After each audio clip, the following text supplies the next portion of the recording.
বলতে গেলে তিস্তা নদী, এই নদীর পাশের মানুষ বাচ্চারা কিন্তু পড়াশোনা করবে।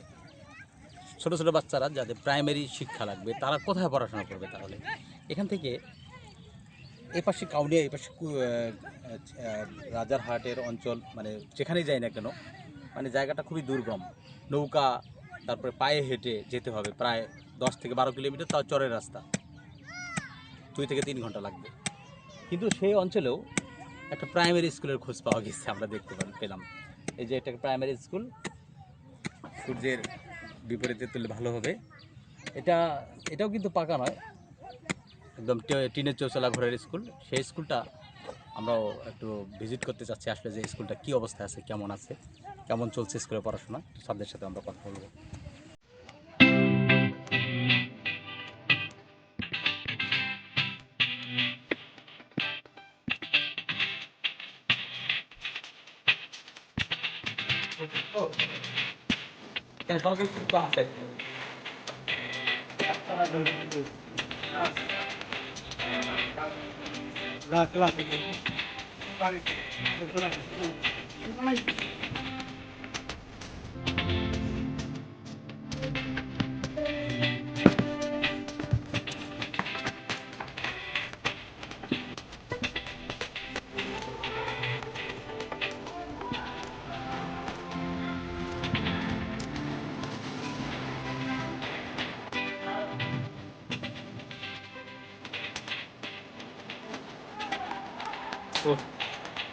এই স্কুল না,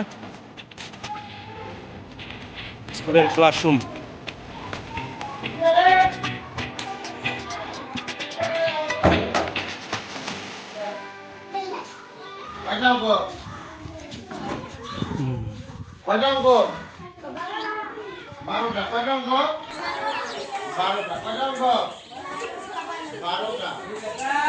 ছাত্রছাত্রী তো মোটামুটি ছাত্রী বেশি। আচ্ছা,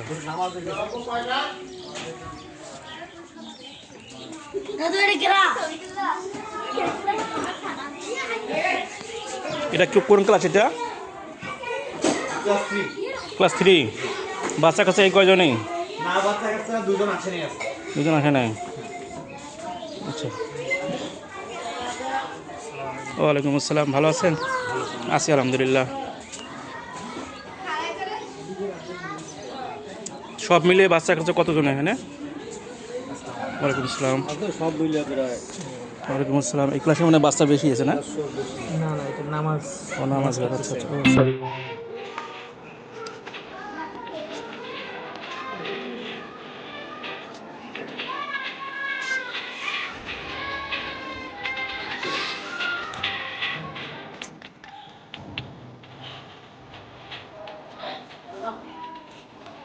আচ্ছা, এই এটা বয়স কতদিন হলো এটা দেওয়ার, এটা হওয়ার?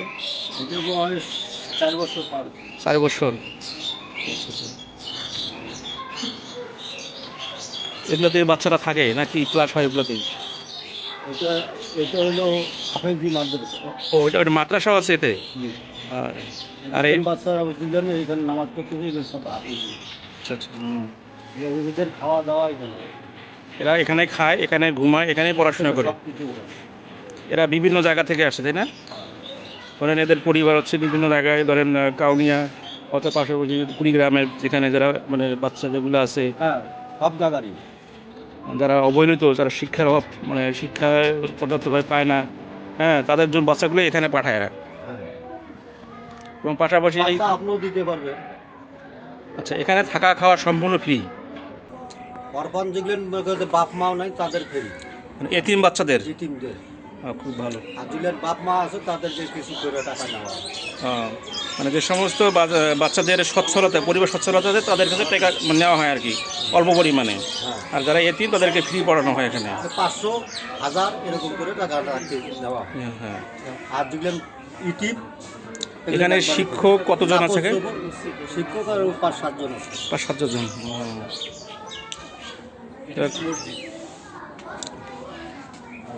এটা হচ্ছে নামাজ ঘর না? এটা নামাজ ঘর। আচ্ছা, আমরা একটু আরেকটু ঘুরে দেখি।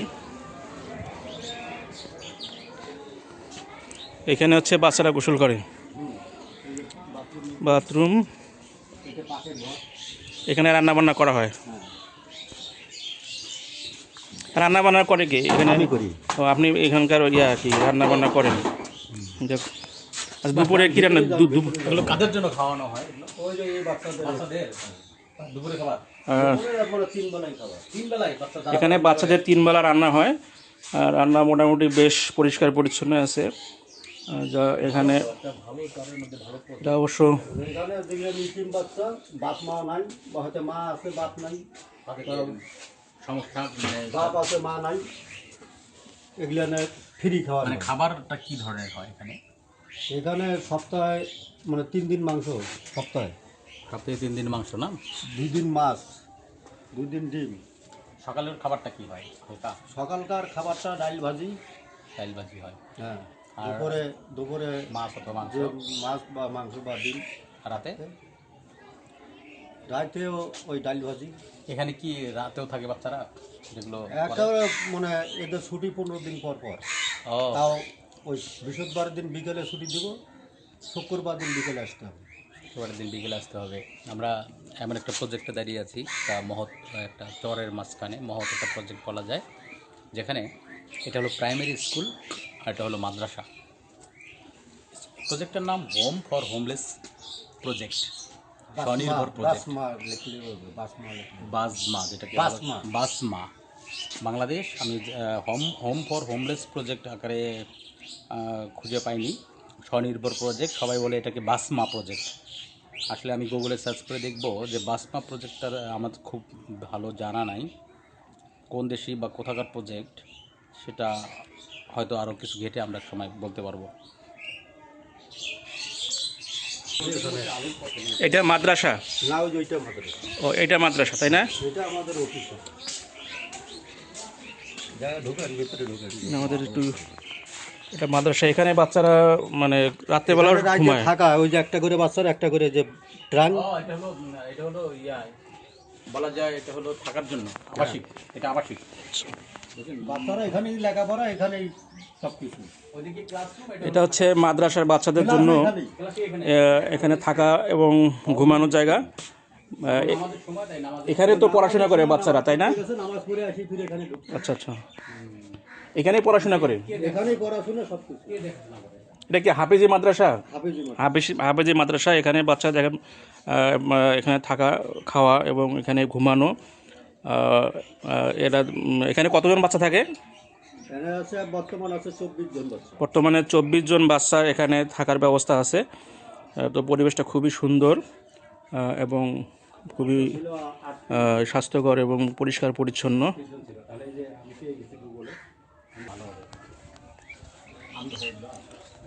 সুন্দর মনোরম পরিবেশে এই স্কুলটি, এটা বিদেশি অর্থায়নে পরিচালিত। আমরা আপনাকে দেখাতে পারতেছি যে এটা আসলে খুবই একটা ভালো। এখানে পাশাপাশি মাদ্রাসা এবং স্কুল দুটোই একসঙ্গে আছে। এখানে থাকা খাওয়ার ব্যবস্থাও আছে। যে সমস্ত এতিম বাচ্চা আছে এখানে এতিম বাচ্চাদের ফ্রি খাওয়ানো হয় এবং ফ্রি থাকার ব্যবস্থা আছে। এবং পাশাপাশি কাছাকাছি যে বাচ্চাগুলো এখানে আসে তাদের খুব অল্প ফি দিয়ে এখানে থাকা এবং পড়ার ব্যবস্থা আছে।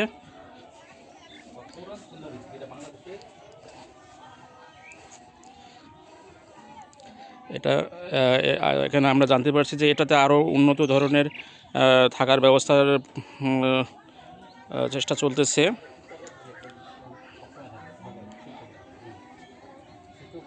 পরিবেশটা সুন্দর, এখানে বাচ্চার খেলাধুলা করার দেখেন সুন্দর একটা মাঠ আছে এবং এখানে সাংস্কৃতিক এবং বিনোদনমূলকও ব্যবস্থা করা হয়। বাচ্চারা এখানে খেলাধুলা করেন। এই স্কুলের মাঠের চারপাশে আম গাছ লাগানো হয়েছে।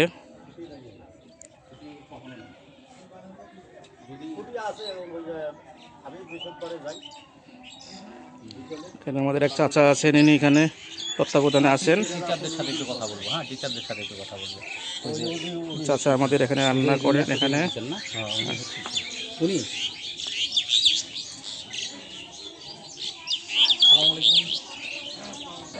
এদিকে বাচ্চাদের একটু ছবি নেন। বাচ্চারা সব বের হয়ে গেছে, টিফিন মনে হয় না, এখন টিফিন সবগুলো এই জায়গায় দেখা ও এই যে স্যার হেড স্যার কিন্তু হ্যাঁ স্যারের একটু কথা বলতে শোনা যাবে এই যে বাচ্চারা, পাখির মতো বাচ্চারা, দেখেন এখানে বাচ্চারা, এই বাচ্চারা এখানে কোরআন শিক্ষা করার জন্য আসছেন এবং এখানে এরা প্রত্যেকটা হাফেজ হওয়ার লক্ষ্য নিয়ে এখানে পড়াশোনা করেন। এবং এই বাচ্চাদের মধ্যে অনেকে এতিম আছেন, বেশিরভাগই এতিম বাচ্চা, তাদের বাবা মা সচ্ছল, পারিবারিক কষ্ট দুর্দশার মধ্যেই বাচ্চারা এখানে পড়াশোনার জন্য আসেন।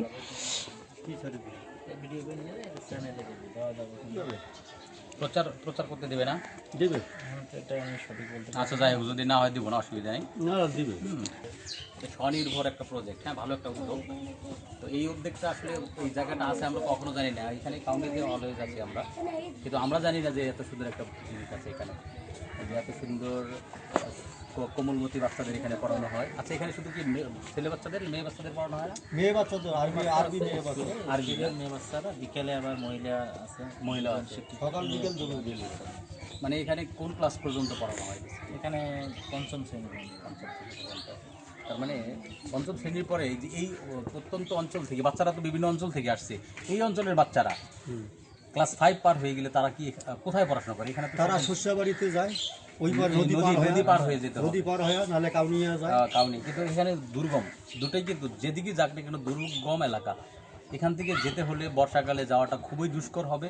এপাশেও কাউনিয়াতে এখনও তো কোনো যোগাযোগ ব্যবস্থা ভালো নাই, যানবাহন নাই, এখানে যে কি গিয়ে ভ্যান পাবে বা অটো পাবে তা পাবে না, এখানে গেলে বাচ্চাদের হেঁটে যাওয়া লাগে, হেঁটে যাওয়া লাগে। হ্যাঁ এটা যাবে। তার মানে তো বর্ষাকালে মোটামুটি সমস্যা হয়, মানে সব জায়গায় পানিতে তৈরি মানে স্কুলে তো সময় মতো যেতে পারবে না, মাদ্রাসায় সময় মতো যেতে পারবে না, তাদের কি শিক্ষার ব্যবস্থা হবে? যে এরা তো ক্লাস 5 পর্যন্ত এখান থেকে হয়ে গেল, ভালো শিক্ষা দেওয়া হচ্ছে, এরপরে কি হবে? সবাই কি এরা বাচ্চারা তো সবাই এই অঞ্চলের না, এটা বিভিন্ন অঞ্চলের আছে, হয়তো তাদের জন্য কাছাকাছি যেখানে বাড়িতে যাবে কাছে স্কুল কলেজ আছে, কিন্তু এইখানকার বাচ্চা যারা আছে, এখানকার বাচ্চাগুলো আছে আশেপাশে, হ্যাঁ এগুলো হাত তুলো দেখি কে কে আছে। ও আচ্ছা, এই বাচ্চাগুলো ক্লাস 6-এ যাওয়ার পরে কি হয় দেখেন না? এই বাচ্চাগুলো ওই সরিষাবাড়ি হাটে যায়, মানে শেষ পর্যন্ত কি শিক্ষা অর্জন করতে পারে? এখন অনেকেই ধরে পড়ে। হ্যাঁ, অনেকেই পড়ার সম্ভাবনাই বেশি, কারণ এটা দুর্গম একটা এলাকা বলা হচ্ছে। বর্ষাকালে এদের খুবই কষ্টকর হয়, বারবার টাইম টু টাইম স্কুলে যাইতে পারে না, কঠিন জ্বালা। এই কারণে অনেকেই দেখা যাচ্ছে যে 5 পর্যন্ত লেখাপড়া করেই সে আর কোথায় না। এই যে মানে এই বাজমা ফাউন্ডেশন, বাসমা বাসমা বাসমা পাবে। বাসমা ফাউন্ডেশন, আসলে এটা সম্বন্ধে আইডিয়া ছিল না, আমি একটু ইন্টারনেটে বাসমা ফাউন্ডেশন হলো বাংলাদেশ ভিত্তিক একটি অরাজনৈতিক অলাভজনক মানবতাবাদী সংস্থা, যা সুবিধাবঞ্চিত মানুষ, রোহিঙ্গা শরণার্থীদের সহায়তা এবং টেকসই উন্নয়নের লক্ষ্যে কাজ করে। এটি মূলত শিক্ষা, স্বাস্থ্য, দুর্যোগ সহায়তা, খাদ্য বিতরণের মতো বিভিন্ন কর্মসূচির মাধ্যমে দরিদ্র দূরীকরণে এসডিজি অর্জনে ভূমিকা রাখে, যেখানে মার্কিন যুক্তরাষ্ট্র ভিত্তিক বাসমা ইউএসএ এর সাথে তাদের সমন্বয় রয়েছে। কার্যক্রমের ক্ষেত্রে মানবিক সহায়তা, টেকসই উন্নয়ন, শিক্ষা ও স্বাস্থ্য, দুর্যোগ মোকাবেলা, এইগুলো কাজ তারা করে থাকে। মানবিক সহায়তা যেমন রোহিঙ্গা শরণার্থী, অন্যান্য অভাবী মানুষদের খাদ্য, আশ্রয়, অন্যান্য প্রয়োজনীয় জিনিসপত্র সরবরাহ করা। টেকসই উন্নয়নগুলো হলো জলবায়ু ও দুর্যোগ প্রবণ এলাকায় মানুষদের ক্ষমতায়ন ও সামগ্রিক জনগোষ্ঠীর উন্নয়নে কাজ করে। শিক্ষা ও স্বাস্থ্যের মধ্যে যেমন এই যে এখানে আসছি, আল কোরআন সুন্নাভিত্তিক শিক্ষা ও স্বাস্থ্য সেবা প্রদান, এখানে কোরআন ও সুন্নাভিত্তিক শিক্ষার কথাই বলা হয়েছে, অন্য কোনো শিক্ষার কথা বলা হয়নি। দুর্যোগ মোকাবেলা, দুর্যোগ ঝুঁকি হ্রাস ও ত্রাণ কার্যক্রমে অংশগ্রহণ। তার মানে এখানে শুধু শিক্ষা ব্যবস্থাটা হলো কোরআন ও সুন্নাভিত্তিক, এমনি প্রাইমারি শিক্ষাটা অন্য কোনো নাই। কিন্তু আচ্ছা, এখানে ওই প্রাইমারি মানে স্কুল বাচ্চারা না থাকার কারণে, অর্থাৎ লেখাপড়া মানে যে এরা করবেই এরকম না থাকার কারণে এই পাশাপাশি স্কুলটা চালু করছে। আচ্ছা, সেটাই, কারণ এই অঞ্চলে যেটা করছে, এই অঞ্চলের বাচ্চারা পড়াশোনা করতে, এই বাচ্চাগুলো তো কখনো তো দূরে যেতে পারবে না, ক্লাস 6-এ হওয়ার পরে অবশ্যই যেতে পারে, তারা হয়তো পারবে, এই বাচ্চাগুলো কীভাবে পারবে? এই জন্য এটা আসলে একটা মহতী একটা জায়গা, উদ্যোগ। বাজমা ফাউন্ডেশন আসলে বাংলাদেশের মানে বড়, এই যে গোপনে এত সুন্দর কাজ করে যাচ্ছে, এটা কিন্তু আমরা অনেকেই জানি না। যেমন প্রতিষ্ঠা হয়েছে 2015 সাল থেকে, কার্যক্রম শুরু করেছেন। লক্ষ্য দরিদ্র বিমোচন ও টেকসই উন্নয়ন লক্ষ্যে এসডিজি 1, 2, 3, 4 ও 17 অর্জন করা। এসডিজি 1, 2, 3, 4 ও 17 গুগলে সার্চ দিলেই এদের 1, 2, 3 ও 4 কি আছে সেটা আপনারা দেখতে পাবেন। সহযোগিতা বাংলাদেশ সরকার, স্থানীয় আন্তর্জাতিক দাতা সংস্থা বাজমা ইউএসএ এর সাথে অংশীদারিত্বে কাজ করে। অর্থাৎ বাংলাদেশ সরকার আছে, আন্তর্জাতিক দাতা সংস্থা আছে কিছু, এবং বাজমা ইউএসএ এর মিলে এই সংস্থা সহযোগিতা করে আসছে। আমরা মোটামুটি গুগলে অনেক তথ্য পেয়েছি। এই যে স্যার আছেন এই অত্র প্রতিষ্ঠানের প্রধান শিক্ষক, আপনার নামটা একটু প্লিজ। আমার নাম মোহাম্মদ শরীফুল ইসলাম শরীফ। আপনার বাড়ি কোথায়? আমার বাসা আছে লালমনিরহাট। লালমনিরহাট না? আর এই যে আমাদের সামনে সম্মানে শ্রদ্ধেয় হুজুর আছেন, মানে আমার নাম মোহাম্মদ রমজান আলী, আমার বাড়ি আদিতমারি। আদিতমারি।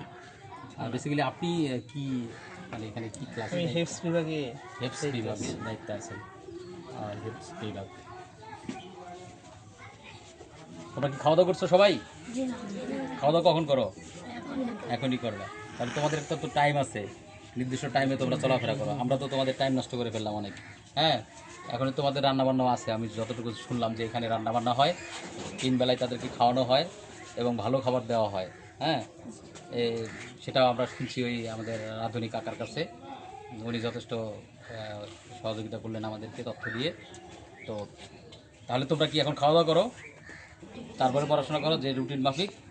স্যার আছে, কোনো সমস্যা হলে স্যারকে বলবা। কেউ কোনো সমস্যায় পড়লে স্যারকে অবশ্যই বলো তো নাকি? হ্যাঁ, গুড। তাহলে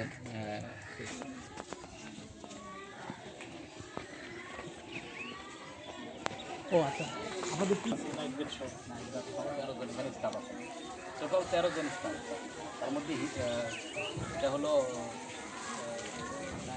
রাধুনী, নাইট গার্ড,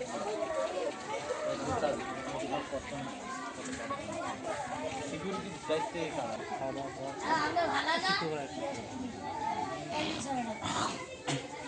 তার মানে আপনাদের সময়টা ভালো যাচ্ছে বলা যায়। এই জায়গাটার মধ্যে সুন্দর অনেকগুলো বাচ্চা নিয়ে আছেন, এরপরে রুটিন মাফিক চলতেছেন। পড়াশোনা করছেন দেখি এটা